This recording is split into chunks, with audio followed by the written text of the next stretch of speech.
Welcome to the Fearlessly Inspired podcast. We are two military veterans ready to lead, empower, and inspire women in all areas of life. We are proof that your past doesn't have to define you and your circumstances don't have to hold you back. We are your hosts, Courtney and Barbara. Welcome to the show.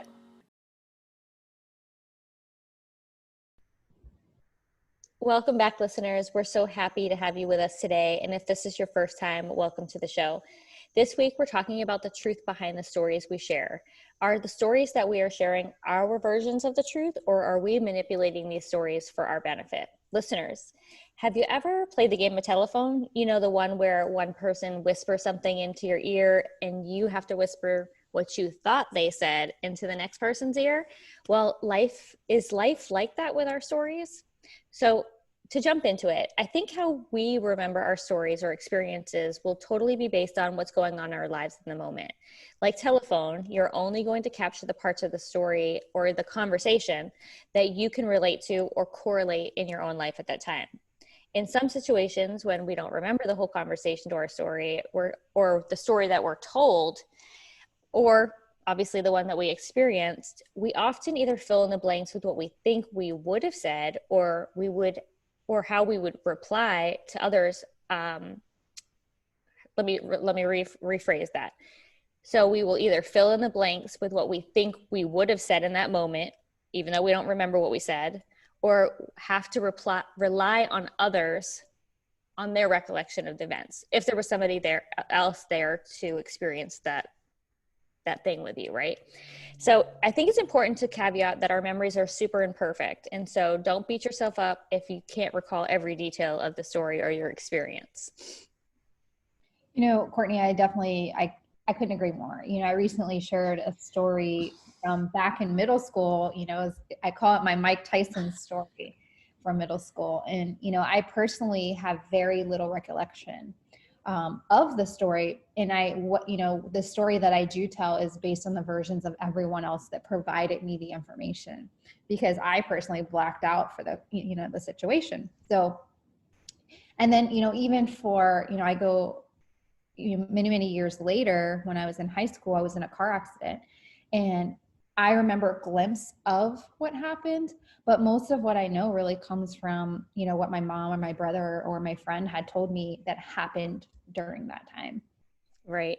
And I'm sure some of our listeners are really going to want to know about this Mike Tyson story at some point, because I didn't know about it until you told it to me. But let's just say she took her earrings off. So Barbara, have you or someone you know ever told a version of a story that isn't how you remember it or how you tell it? And as if and then when you hear the story, you're like, oh, I don't even feel like I was there at the time. Like, what story are you telling? Of course, our parents are notorious for this, right? They tell us this childhood story and, we're supposed to believe it. And the only thing I want to say is, you a damn liar. That did not happen. Because you don't remember. And and my husband's very notorious for this as well. When you tell him something that happened, he's like, I don't know what you're talking about. Like, that's his first response. But that's just in general. Mm-hmm. But, even with deployments, I have suppressed so many memories from that for my own sake and, mental stability, mm-hmm. that, as simple as when you and I met on the tarmac one day in the middle of Iraq, it still just baffles me as to why it does not come to me. Me neither. No idea how we got there. I just know that we were there together. We have proof that we did, but we have no idea why. Mm-hmm. And we've asked around and no one really knows, mm-hmm. And then, just our friend Jamie, she's like a damn dolphin. She's like, I'm sure 90% of what she tells us happens over the past couple of years. I can't remember. And I'm like, oh yeah. And you question whether you remember that or not, right? Oh no, Jamie is definitely she remembers shit from 20 years ago. Like it was yesterday. And I'm like, how do you remember this girl? And she's just got one of those. Yeah. You're like you said, a brain like a dolphin, remembers everything. Oh man, I can't. Like the stuff she comes up with sometimes, I'm like, are you telling us the truth or are you trying to convince us that this is what happened? But Right. anyway, so Courtney, I believe you and I both really know people who make themselves out to be a victim in stories that they tell.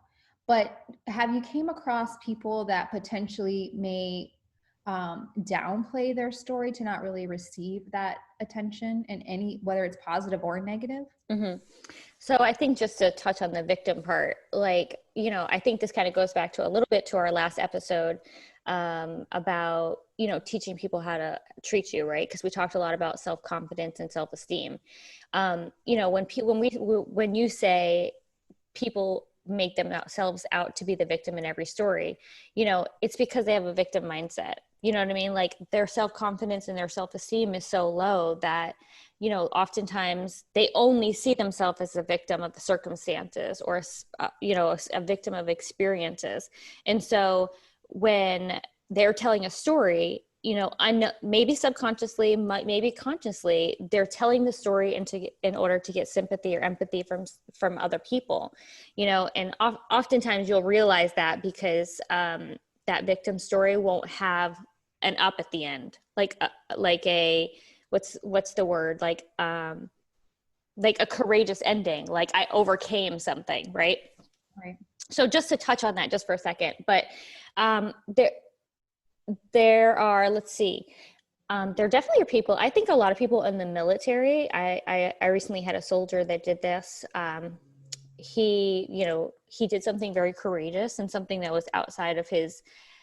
Most people would say was outside of his duties as a soldier, but not maybe outside of his duties as a what's it called, like a good Samaritan, right? And Right. so, in many cases, regardless, he did something really great and he saved somebody's life, but he doesn't like to, he's one of those people that doesn't like that attention on them. And so, a lot of people are like that, or, me and you talked about it, like, oh, we've gotten these awards in, our military career, and all the award system is kind of very different in the military and a broken system, but, you really get awarded for what you're supposed to do, like your job. And so I think in situations like that, people are like, I'm just doing my job. That's the mindset. I'm just doing what I was meant to do, my purpose is to do. And so I think a lot of people are not embarrassed, but they just don't like that extra highlight on them, that extra spotlight on them, which is okay. Yeah, of course.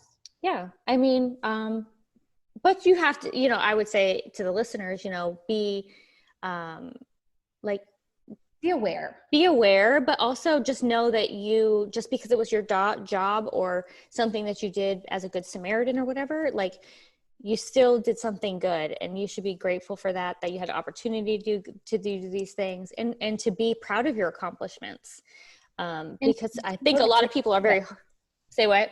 and to know that you're deserving. Think, Right. oh, Absolutely. I didn't deserve that or I didn't deserve that.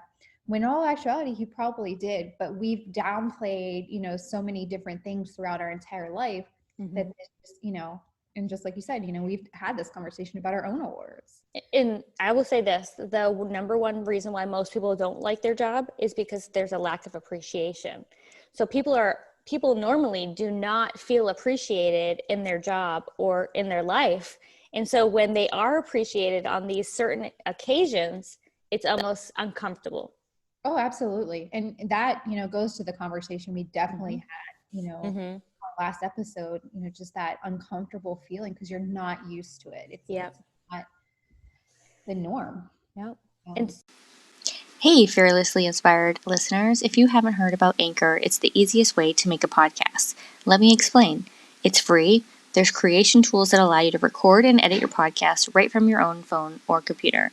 Anchor will also distribute your broadcast for you, so it can be heard on Spotify, Apple Podcasts, and many more. You can make money directly from your podcast with no minimum listenership. It's everything you need to make a podcast all in one place. So if you're interested in starting your own podcast, download the free Anchor app or go to anchor.fm to get started. so, like in the past, I've spoken to, hundreds and hundreds of sexual assault victims who feel like they are having an outer body experience when telling when telling their story, right? That's how they tell the story, as if they're watching the situation happen. Have you ever suppressed the memories like so deep of something that may have happened to you that when you talk about it, it feels like an outer body experience? Most definitely. Many don't know this because it's not something that I make very public, but it wasn't until my brother had contacted me about my niece going to college in Texas that I even allowed that memory to surface again. Mm-hmm. And so, you know, as a kid, I personally was sexually assaulted by a family member. Mm-hmm. And, for me, I just never found, I felt like if I just suppressed it, if it didn't take over my own life, Mm-hmm. then, or if it wasn't a constant memory for me, then I would overcome it. Like I won in a sense. Right. And so when my brother had, reached out about, and we were kind of talking about different colleges that my niece was going to go to, he was considering sending her to Texas where this person lived, where this family lived in. Like at that point is when I emotionally just broke down. And, at the time I was seeing a PTSD counselor, which probably worked out perfect because in her office, I literally, she could tell like there was just so much weight and emotion. And she's like, what's going on? Like what changed from your last appointment? And I actually recall like, just now as I'm talking, like you were actually going on your very last deployment. Mm-hmm. And so that was emotional. Like, your best friend is deploying. That's emotional. And then my brother's talking about, sending my niece over there. And I remember as I was giving her the details of my childhood situation, I felt like I was just watching it in the shadows in that room. Mm-hmm. And, it was totally an outer body experience, but all those emotions just came back and I'm like, wow, I'm 30 plus years old and, now, and it wasn't until I was 30, I actually even told my parents it happened, so it's so crazy. And it's just, and I think, and I'm sure like, obviously we've like only talked about it, a small amount, but even myself, I've definitely had similar, experiences where like when I tell the story, I'm not telling I'm not seeing the story, or I'm not remembering it as I'm the person it's happening to, but as I'm watching it happening to me. And so, it's definitely one of those things that I think what, like you said, you suppress the memories because when you stay in those thoughts, when you stay in those moments, the emotions are very hard to control.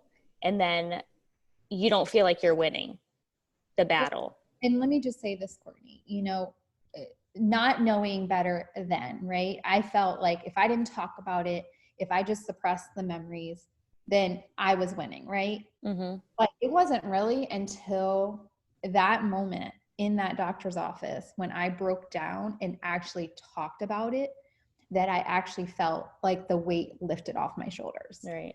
Because you hadn't been talking about it. Right. Because I hadn't talked about it. I hadn't told anybody. It was a secret that I was going to go to my grave with because, in general, it's a family member, right? You don't want to cause havoc in the family. And I've always been the peacekeeper. I try to be the peacekeeper person. And so, that's the last thing you want to do, and then, so, I would say that for our listeners that even when we suppress those memories, it doesn't mean that it's healing for us.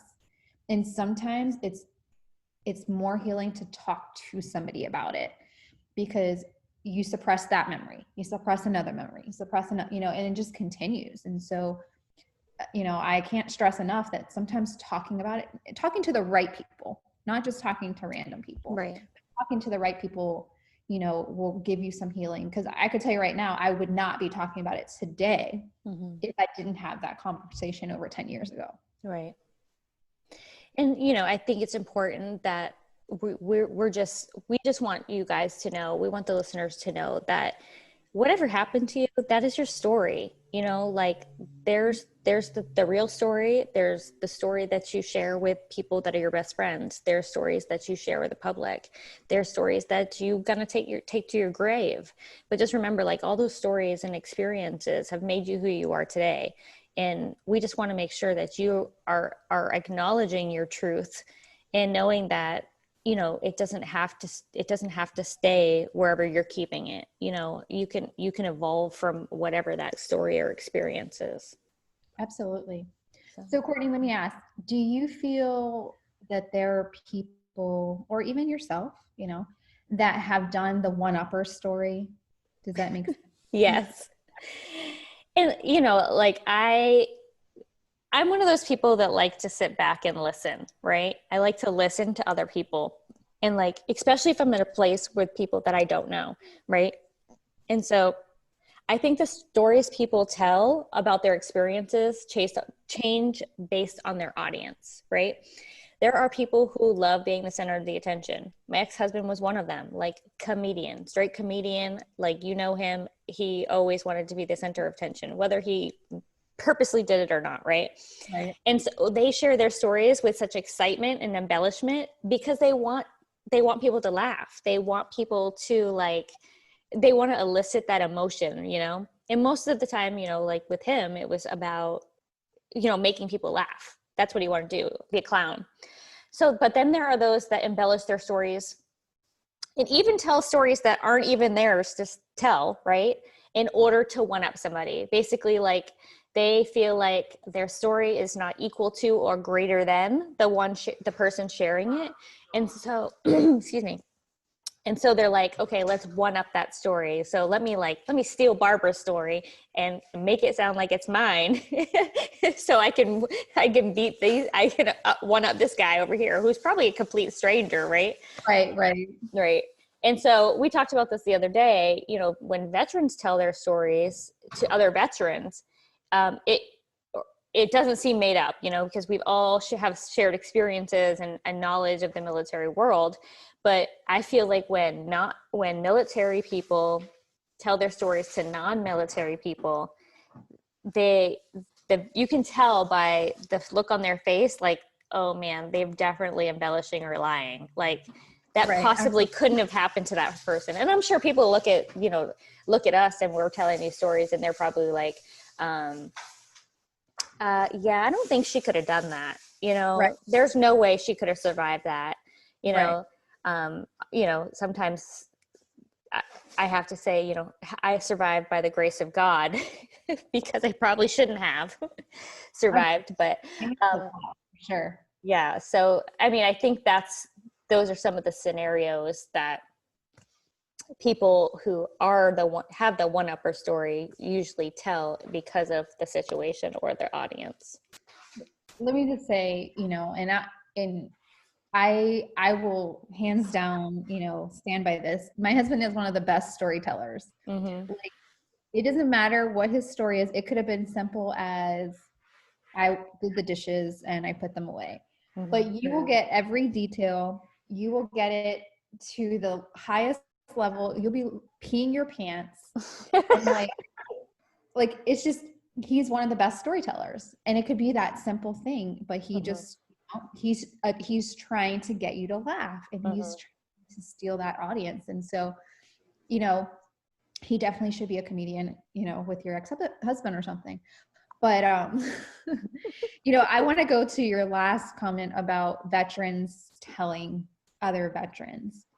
You know, I truly believe that, you know, typically when you tell another veteran a story, they can relate to you. It's something they've probably been through themselves, etc. But, you know, I can tell you, you know, working with a lot of veterans, that even telling other veterans stories, you get the look like, no, that didn't happen. And, you know, I work in an environment where I'm surrounded by veterans, you know, all day, you know, and I remember a veteran telling me like how his experience was. And, you know, I'm trying to relate to him because, you know, that was just the moment. And he looked at me and he's like, "You were in the Army?" Oh, like, don't even get me started. like, you don't look like somebody who's in the army. And I'm like, what does that look like? You know, Right. you know what I'm saying? So people like still, even though they may be a veteran, don't get this, you know, they may not believe you still, and that's okay. It's your story. You tell your story. So Right. You can go to sleep at night knowing that you've told the truth and that's your experience. exactly. So let me just say, well, listeners, you know, in closing, most of the time, and you know, Courtney kind of alluded to this earlier, only you know the truth to your experience, aka your story. So you determine how they're told and to whom. And you know, you can either unlock the real story to inspire some others that you're going to come encounter with in your life, or you can compartmentalize them and take them to your grave with you. But they're your stories, and you should be the one who tells them if you want them to be told. So we thank you for listening, and we hope that if you found value in this podcast, that you'll share it with somebody that may need to hear this message. And please share, you know, definitely please share it with them. Also, we hope that you will join us on our next podcast. And don't forget to follow us on Facebook and Instagram at Fearlessly Inspired Podcast.